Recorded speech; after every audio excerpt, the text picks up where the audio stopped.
ஓசூர் அனைத்து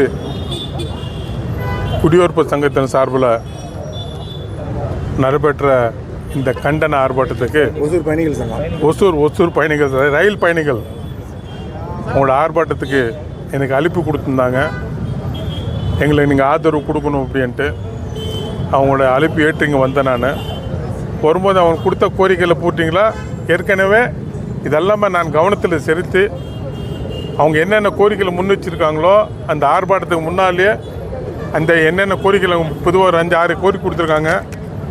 அந்த 6 கோரிக்கைக்கு நான் ஏற்கனவே மத்திய அரசாங்கத்தோட தொடர்பு கொண்டு ரயில்வே துறைக்கு லெட்டர் போட்டு அங்கே இந்த பதில் பெற்றிருக்கிறேன். நான் அந்த பதில் பூர்வமாக இன்றைக்கி உங்கள் வாயில் உங்கள் முன்னால் நண்பர்கிட்ட சொல்லிட்டேன். கடந்த பாராளுமன்ற கூட்டத்தொடரில் கிட்டத்தட்ட 20 நாட்களில் வெறும் 4 நாட்கள் தான் பாராளுமன்றம் நடந்தது. அதில் குறிப்பாக சொல்லும்போது இந்த துறையோட அமைச்சர் மாண்புமிகு திரு சோமன் அவர்கள் நேரில் போய் கலந்து பாராளுமன்ற பாராளுமன்ற நிகழ்ச்சி நடக்கலை.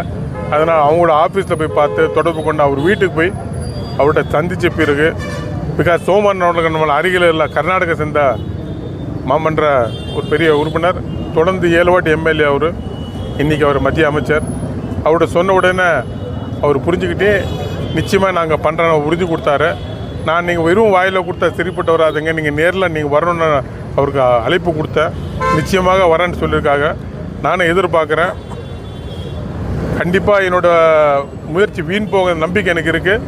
ஜான்வரி பொங்கலுக்குள்ளால் அவர் கூட்டு வந்து நம்ம ரயில்வே பணிகள் சங்கத்தோடு உட்கார்ந்து ஓசூர், கெலமங்கலம், டெய்னிக்கோட்டா, ராயக்கோட்டா, அதே மாதிரி நம்மளோட கிருஷ்ணகிரி, திருப்பத்தூர், ஜோலார்பேட்டை, சாம்பல்பட்டிக்கு அவர் கூட்டு போயிட்டு எல்லா இடத்துல அவர் காட்டிட்டு ஃபைனலில் உங்களோட உட்கார வச்சு என்னென்ன பணிகள் என்னென்ன ஸ்டேஜில் இருக்குது நிச்சயமாக ஒரு நல்ல பதில் அவர்கிட்ட பெறுவேன்ற நம்பிக்கை எனக்கு இருக்குது.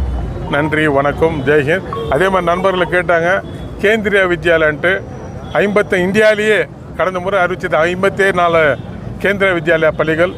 அந்த 54 தமிழ்நாடு பொறுத்தவரை கர்நாடகாவில் இல்லை, தெலுங்கானாவில் இல்லை, கேரளாவில் இல்லை, தமிழ்நாடு மட்டும்தான் ஒன்று கொடுத்துருக்காங்க. அந்த ஒன்று வந்து நீண்ட நாள் கஷ்டப்பட்டு தொடர்ந்து அந்த துறையோட அமைச்சர் அந்த துறையோட அதிகாரிகளோட தொடர்பு கொண்டு வலியுறுத்து இன்றைக்கி நம்ம வாங்கிட்டோம். அந்த கேந்திர வித்யாலயன்றது வரும் நம்ம அகாடமிக் இயரில் நிச்சயமாக ஆரம்பிச்சிடும்.